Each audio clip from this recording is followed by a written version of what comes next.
Welcome to Sleep Cove, the podcast and YouTube channel to get a great night's sleep.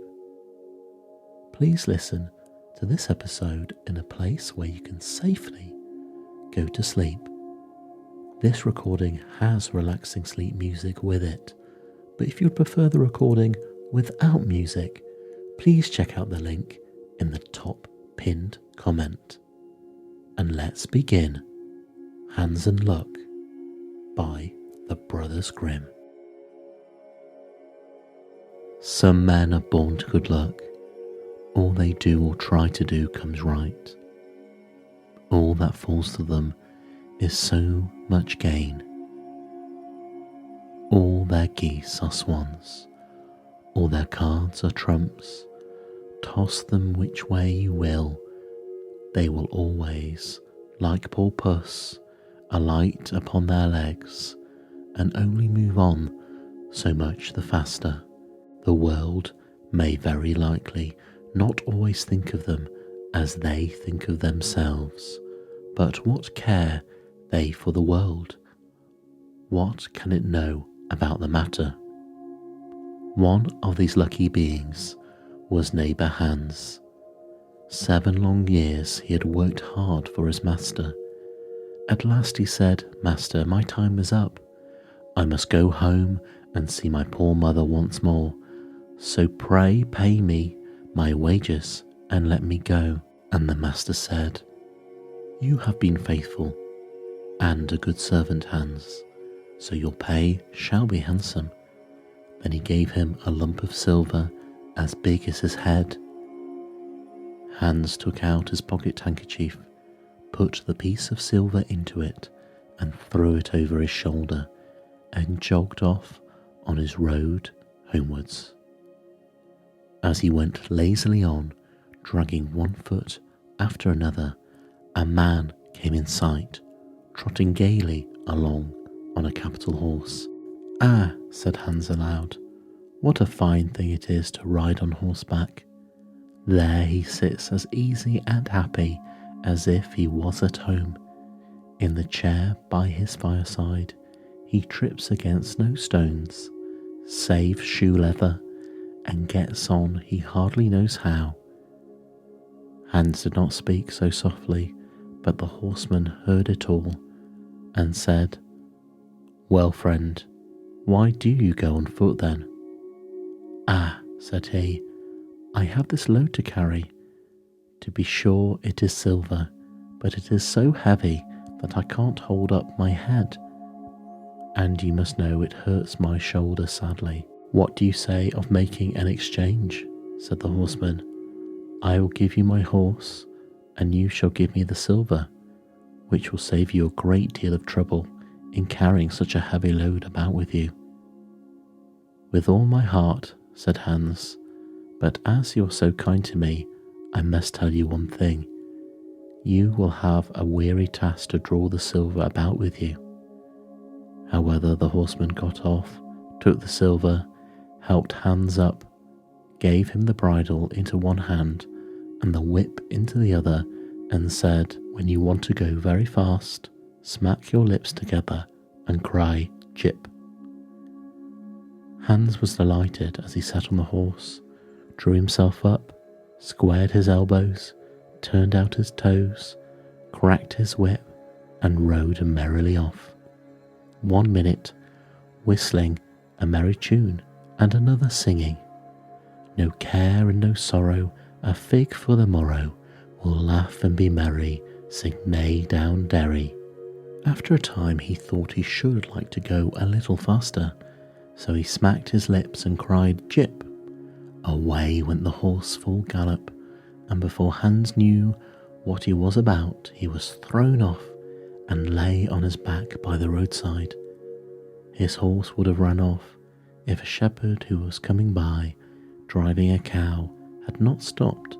Hans soon came to himself and got upon his legs again, sadly vexed, and said to the shepherd, "This riding is no joke. When a man has the luck to get upon a beast like this, that stumbles and flings him off as if it would break his neck. However, I'm off now once and for all. I like your cow now a great deal better than the smart beast that played me this trick and has spoiled my best coat. You see in this puddle, which, by the by, smells not very like a nosegay. One can walk along at one's leisure behind the cow, keep good company, and have milk, butter, and cheese every day into the bargain. What would I like to give to have such a prize?" "Well," said the shepherd, "if you are so fond of her, I will change my cow for your horse. I like to do good to my neighbours, even though I lose by it myself." "Done," said Hans merrily. "What a noble heart that good man has," thought he. Then the shepherd jumped upon the horse, wished Hans and the cow good morning, and he rode away. Hans brushed his coat, wiped his face and hands, rested a while, and then drove off his cow quietly and thought his bargain a very lucky one. "If I only have a piece of bread, and I certainly shall always be able to get that, I can, whenever I like, eat my butter and cheese with it, and when I'm thirsty, I can milk my cow, drink the milk, and what can I wish for more?" When he came to an inn, he halted, ate up all his bread, and gave away his last penny for a glass of beer. When he was rested, he set off again, driving his cow towards his mother's village, but the heat grew greater as soon as noon came on, till at last he found himself on a wide heath that would take him more than an hour to cross. He began to be so hot and parched that his tongue clave to the roof of his mouth. "I can find a cure for this," thought he. "Now I will milk my cow and quench my thirst." So he tied her to the stump of a tree and held his leathern cap to milk into, but not a drop was to be had. Who would have thought that this cow, which was to bring him milk and butter and cheese, was all that time utterly dry? Hans had not thought of looking to that. While he was trying his luck in milking and managing the matter very clumsily, the uneasy beast began to think him very troublesome, and at last gave him such a kick on the head as he knocked him down, and there he lay a long while senseless. Luckily, a butcher soon came by, driving a pig in a wheelbarrow. "What is the matter with you, my man?" said the butcher as he helped him up. Hans told him what had happened, how he was dry and wanted to milk his cow, but found the cow was dry too. Then the butcher gave him a flask of ale, saying, "There, drink and refresh yourself. Your cow will give you no milk. Don't you see she is an old beast, good for nothing but the slaughterhouse?" "Alas, alas," said Hans, "who would have thought it? What a shame to take my horse and give me only a dry cow. If I kill her, what will she be good for? I hate cow beef. It is not tender enough for me. If it were a pig now, like that fat gentleman you are driving along at ease, one could do something about it. It would at any rate make sausages." "Well," said the butcher, "I don't like to say no when one is asked to do a kind neighbourly thing. To please you I will change and give you my fine fat pig for the cow." "Heaven reward you for your kindness and self-denial," said Hans, as he gave the butcher the cow, and taking the pig off the wheelbarrow, drove it away, holding it by the string that was tied to its leg. So he jogged, and all seemed now to go right with him. He met some misfortunes, to be sure, but he was now well repaid for all. How could it be otherwise with such a travelling companion as he had at last got? The next man he met was a countryman carrying a fine white goose. The countryman stopped to ask what was the time. This led to a further chat, and Hans told him all his luck, how he had so many good bargains, and how all the world went gay and smiling with him. The countryman then began to tell his tale, and soon he was going to take the goose to a christening. "Feel," said he, "how heavy it is, and yet it is only 8 weeks old. Whoever roasts and eats it will find plenty of fat upon it. It has lived so well." "You're right," said Hans, as he weighed it in his hand. "But if you talk of fat, my pig is no trifle." Meantime the countryman began to look grave and shook his head.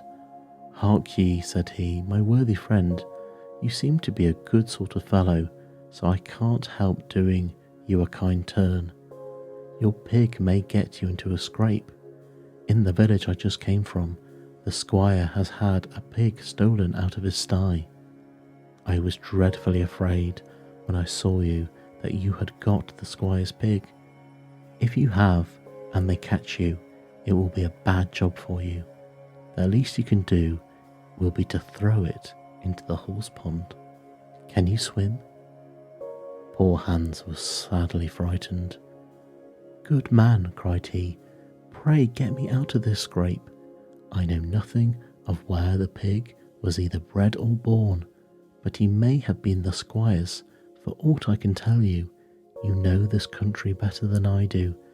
Take my pig and give me the goose." "I ought to have something into the bargain," said the countryman. "Give a fat goose for a pig indeed. 'Tis not every one would do so much for you as that. However, I will not be hard upon you, as you are in trouble."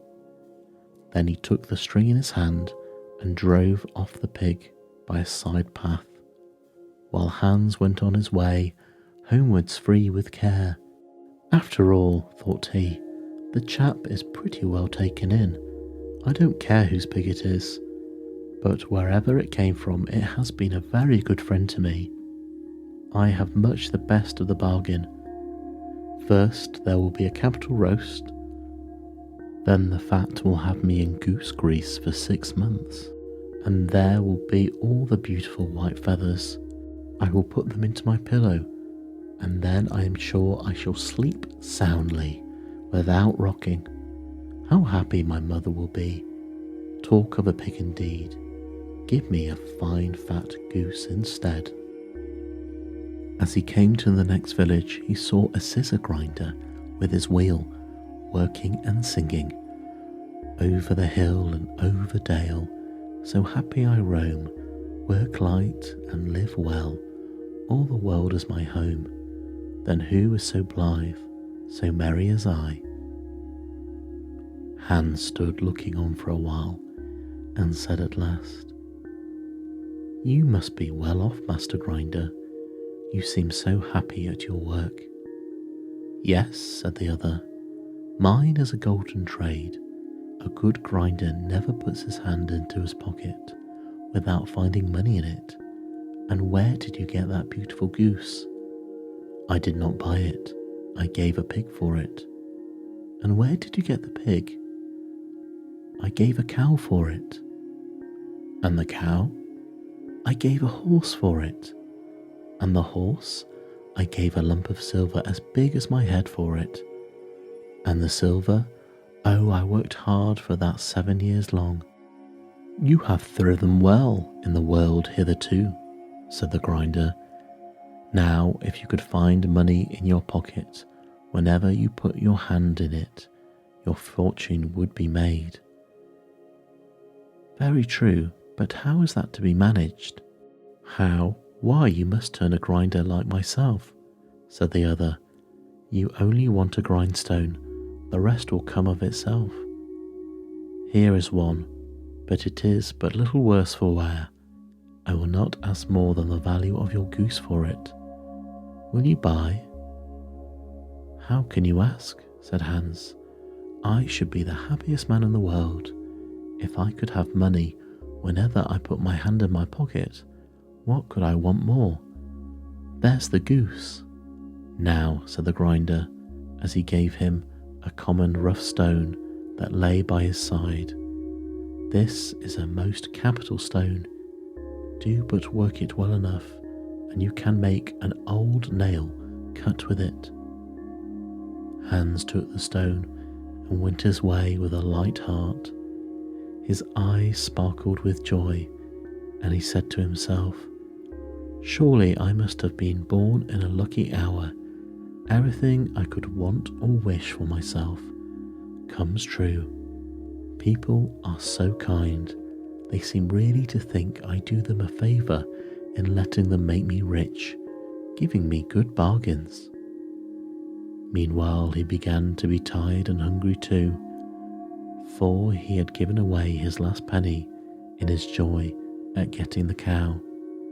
At last he could go no farther, for the stone tied him sadly, and he dragged himself to the side of a river, that he might take a drink of water and rest a while.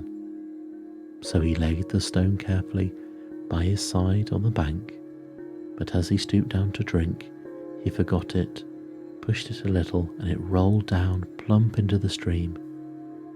For a while he watched it sinking into the deep clear water, then sprang up and danced for joy, and again fell upon his knees and thanked heaven, with tears in his eyes, for its kindness in taking away his only plague, the ugly heavy stone.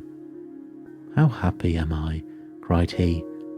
"Nobody was ever so lucky as I." Then he got up with a light heart, free from all his troubles, and walked on till he reached his mother's house, and told her how very easy the road to good luck was.